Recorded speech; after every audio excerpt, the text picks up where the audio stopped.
What's up, Har? Good morning. How's it going over there? It's going really well.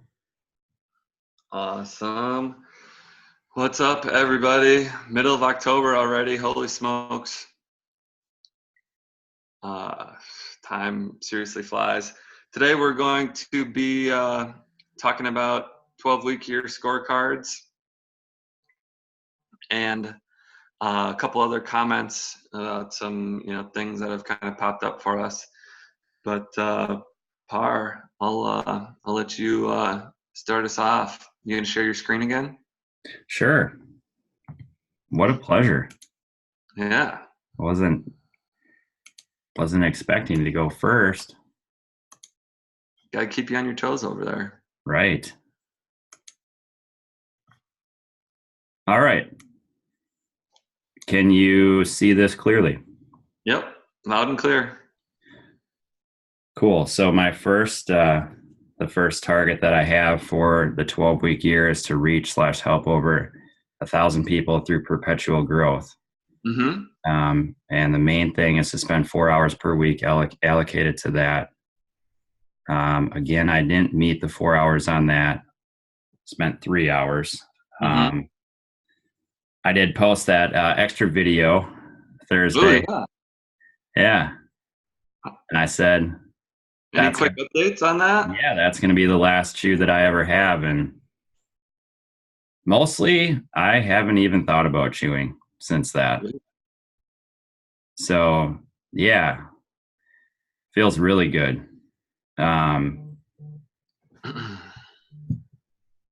Also, what is it? What's the date today? The 15th. Correct. So since September 1st, however many days that is without alcohol, 45-ish. That's pretty awesome. 45. I am one skinny man right now. Really? I mean, I was skinny before. Yeah, you've always been skinny, dude. What are you Yeah, talking about? I weigh 154 pounds right now, skinny. Ooh. I think I need to start doing some push-ups every morning or something. Yeah, or eat more bacon. But anyway, I'm pretty light on my feet right now. Say that. Yeah, I bet that translates pretty well into running 300 miles. That might. That's going to be a good story coming up here. Ah, oh, yeah, Uh, around. the second one is spend at least 2 hours per week with Johnny developing his interest in sports. God dang it. We came out of the gate swinging on Wednesday night, went in the backyard, and we got about 15 minutes into it, and he said that he had a stomach ache, and we ended up coming inside, and he laid on the couch for like an hour. And Mm. it was dark. Um, and then his soccer game and practice this weekend got canceled because the field was too wet. We've been having a lot of rain around here, Ah, dang it. and we just didn't get out again. So again, I gotta say we failed at that one. But on to a win here. Execute with Yeah. at least Woo. 80% completion of the 12-week plan for Topper's Pizza. So I got it up to 87% last week. Mm-hmm. Woo! Yeah. And that's like 60 check marks or something? 60 steps? It's 85. Oh, 85. Okay. Maybe you had 60 checked last week. That's what I had in mind. Yeah, 61% is the completion I had last week. Mm-hmm. The next one I have is spend at least 5 hours per week mastering money. I definitely spent well over 5 hours on money related things, but the intention that I had was to specifically research bonds for 2.5 hours Uh-huh. and then research stocks for 2.5 hours. And Uh-huh. I did not do that. Did Last night I read about bonds for an hour. So yeah. it wasn't a complete failure on that intention, but we can't say yes to that. Did you finish Money Master the Game yet? Yeah, that was last week. Oh, nice. Okay. Yeah. Yeah, I loaned that my copy out, but that's a good one to it has the different sections, and I don't remember if it talked specifically about bonds. Talked enough to kind of get an overview, but Well, I know the index in that book was really thorough. So like, if you use it almost like an encyclopedia,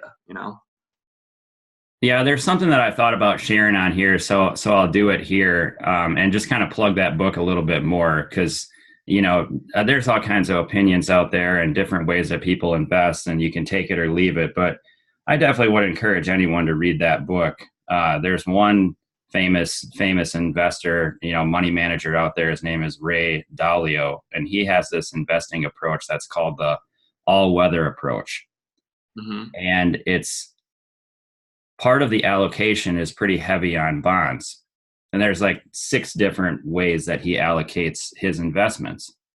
But if you take his approach, which is called the all-weather approach, and put it against the index, like the major index funds, in the 7 worst years in the history of the stock market, his approach has only lost 3% of money, where the index funds were losing anywhere from 20 to 40% annually. So it's really intriguing, and it's one of the things that really kicked my butt into being like, okay, I want to understand this better for myself. So because the stock market has just been phenomenal for an investor for the last several years now.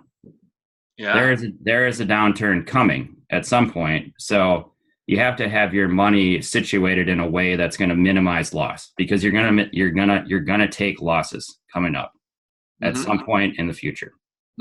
History has repeated that trend, for sure every 7 to 10 years. And we're coming up on that. Yeah. So, it's right around the corner. Maybe. That's what probably. So next, quick transition here. Boom. Wait for money. I'm timing this. Oh my gosh. Stop talking, Damon. Hey, if you've made it to this point, we're almost 8 minutes into this, and you have beat the 5.5-minute trend, and don't hang up now. That's all I have to say. What's our average at now? Hopefully our average is going up instead of. No, we're good. Okay. Moving on. Kimmy and I will have one date per week without the kids. We accomplished this last week, though it's a asterisk, but okay. I'm giving it a win because we're in the process of remodeling our house. And the time that Kimmy and I had scheduled for our date happened to pop up as the only time that we could meet with the general contractor to go over some plans, which happened after we scheduled that date. But we do have a date scheduled for this week as well. Okay.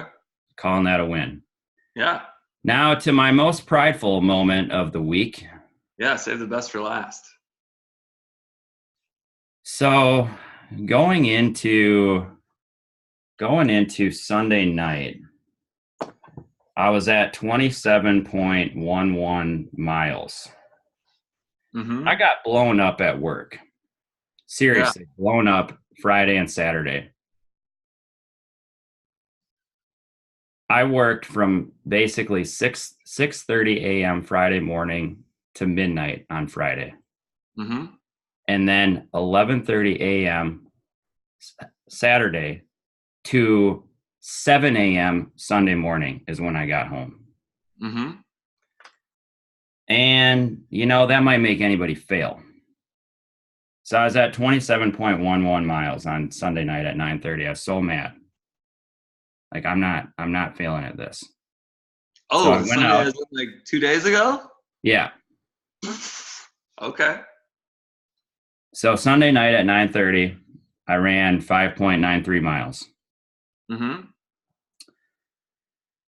Yesterday morning, I ran 5.98 miles. Okay, so you're at like 36 or something. No. So 38. that left me with about 11.4 miles to get to 50, which is what I needed to be at on October 15th, halfway Mm-hmm. through the month, to be on pace for 100. Mm-hmm. So this morning I ran 12.24. Whoo. You're in 12 miles this morning? 12.24. 12.24 miles? Yeah. Wow. I don't know if I have 12.24 miles ran in 2019.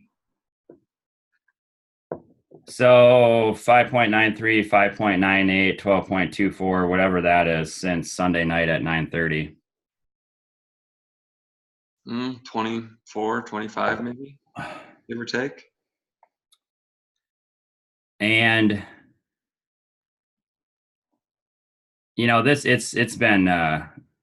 this has been such a tough year for me. Seriously, it's been one of the toughest years of my life. I have lost more at things than I've ever lost in my life. Like I don't lose. I hate losing. I've been losing. Like just like I coach Johnny's soccer team. Okay, we haven't won yet. Somehow we don't have the one kid who can play 1-on-4 and beat all the other kids. We're like the only team in the league who doesn't have that one kid. Well, It's just like little giants that little giants. The league. I don't know. we have improved. We have improved every week. We lose by less every week. It's really great. There you My go. life is losing. I've lost more at work than I've ever lost, and it's just like you gotta do something. You have to celebrate the small wins. So I'm sitting here. I'm like, I am not gonna lose. I'm not gonna lose at this. You got to do something drastic. You got to change something. Okay. Obviously, I'm a runner, so Check. I can. It's easier for me, obviously, to go out and run that many miles. But 12.24 that's the most miles I've ran this year, and I did it coming off of basically 2 6-mile runs back to back within 24 hours. So it wasn't easy. No. But you got to do something drastic just to change things, and it is such a good just to have that accomplishment and get that mindset flip to know, once I went beyond 11.3 miles, I was like, okay, you won Yeah. this battle. Yeah. Okay, let's start stacking up some wins here. Yeah. Absolutely. So 17% last week, 50% this week. To win. Feeling good. Yeah. I like it.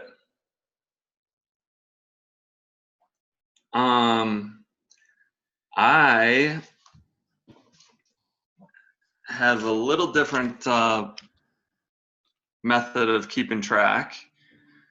And I want to talk a little bit about how I might change or reword a goal. So if we go back to the initial goal that I wrote down, it's on this notepad that I had. We've got 10,000 per month in income, lose 10 pounds, improve relationship with Sarah. So I've just got the 3 leg. Then what I want to change is my lead measure, or how I quantify my $10,000 per month achievement, and that is, or goal, whatever we want to call it, and that's by keeping track of hours of income producing activities, whether it's, again, basically I have real estate and filling in those gaps with Lyft. So I want to change that to an hourly measurement. And I like it. yeah, because that's the only thing I can control, right? It's like, well, I could keep track Mhm. of money, but I can't control whether I, sell a $200,000 house or a $600,000 house. I mean, I could control that over time, but today, as it stands, I can just control how many hours I commit and work towards, those ultimate goals. So 60 hours a week is going to be my new measurement. And I have my stats from this last week. 85% on income producing activities.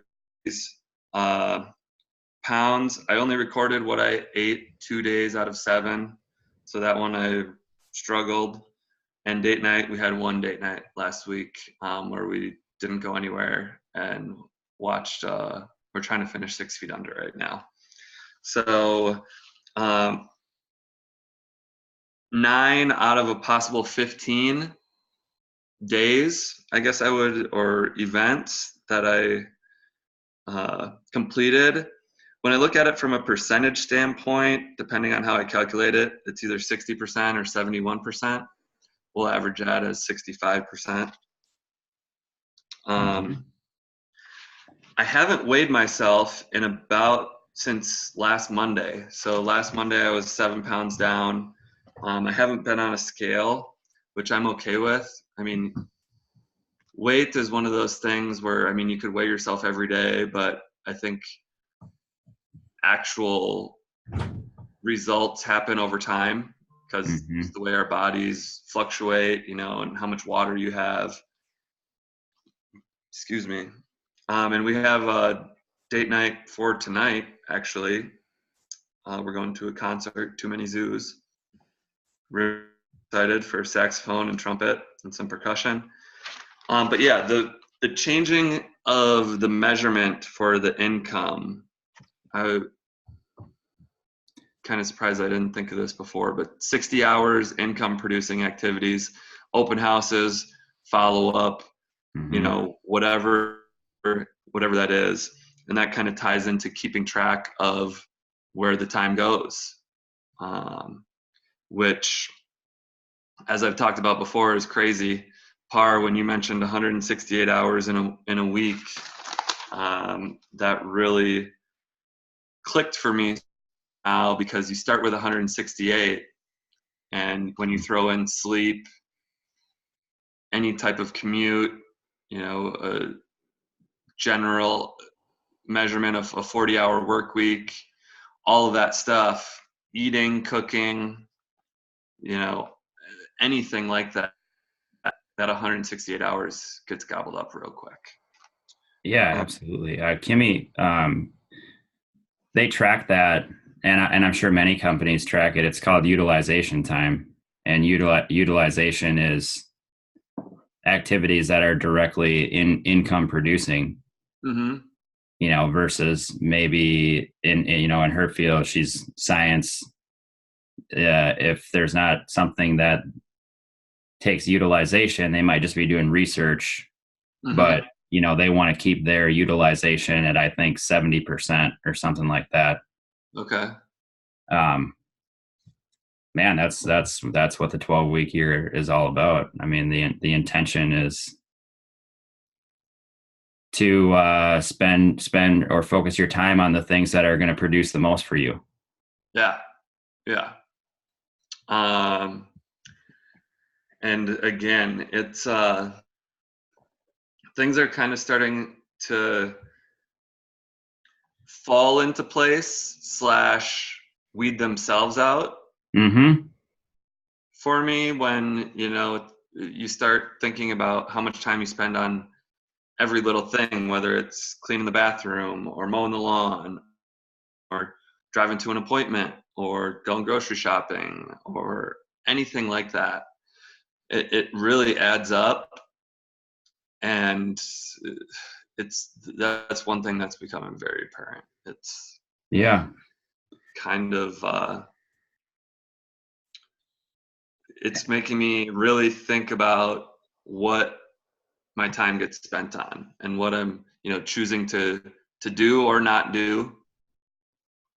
And I feel like I'm starting to see some very minuscule shifts.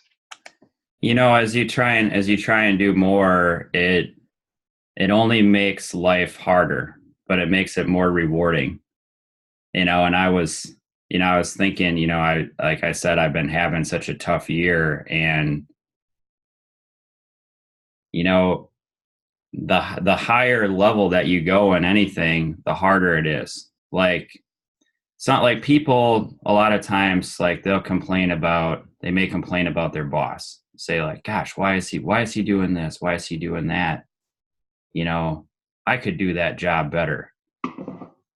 And like, if you just think about maybe a teacher, like they oversee their classroom. Mm-hmm.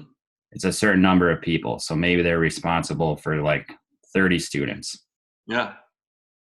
They complain about their boss, who maybe is the principal of the school, who has 600 students. They're responsible for this major scope. Yeah. Now, what's up with the administration? They have their head in their ass.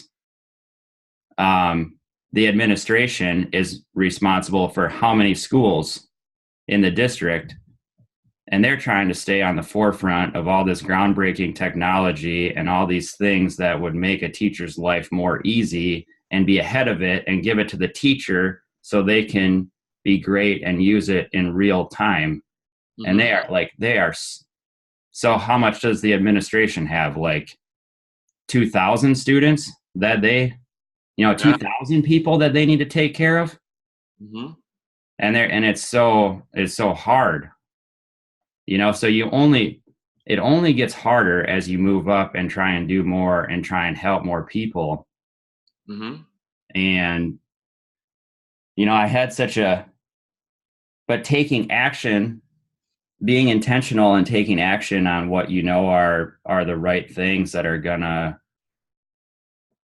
produce for you. So like running, I know that keeps me healthy. It keeps me sharp. It's going to make me produce better in other areas of my life. And I had such a great thing happen this morning.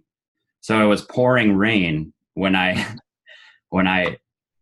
had to leave to get my miles in this morning to make this commitment. It's pouring rain.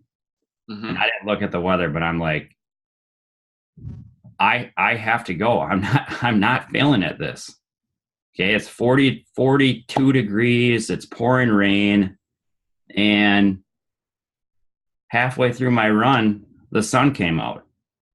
There you go. And it's just like, you just take action and something great will happen. Yeah. It's a lot of things went through my head right now, but I did want to say that I just started this book. It's called Nonviolent Communication. And basically, it's recommended for anyone that deals with, lives with someone or works with someone. So everyone. If you live with someone or you work with someone, this is a recommended book. I'm only on page like 30, but I read all the little reviews or little snippets, what people are saying. And everyone essentially says, the summary of all of these is everyone should read this. If you live with someone or work with someone or interact with other people, you should read this also. And then I bought another book because someone recommended it, but I haven't started this one. Excuse me, What to Say When You Talk to Yourself. I don't know if that's frontwards or backwards for you guys, but frontwards. That's what it says. Perfect. What to say when you talk to yourself. I haven't started it, but in terms of positive self-talk and planting those seeds in your head of what you can do and possible, there's certainly some science to that. That's not all you need to do, but it certainly helps move forward. So excited to. Uh, Neurons that fire together, wire together. Wow. That's true. So the more positive thoughts you have, the more naturally you will have positive thoughts. Yeah, yeah, and I've seen some videos of actual, cells or neurons firing, and when they fire, then they form more connections, and it's interesting. I don't know enough about it to speak any further, but it has me intrigued. I'll just say this, and are we ready to kind of wrap this up? I'm ready. You're it's my quote of the day. I'm leaving you guys with a quote of the day. If you want extraordinary, you have to stop ordinary. There you have it. Bada bing, bada boom. Talk to you later, Par. Signing off. Let's kick some butt. So I only score once. See you guys later.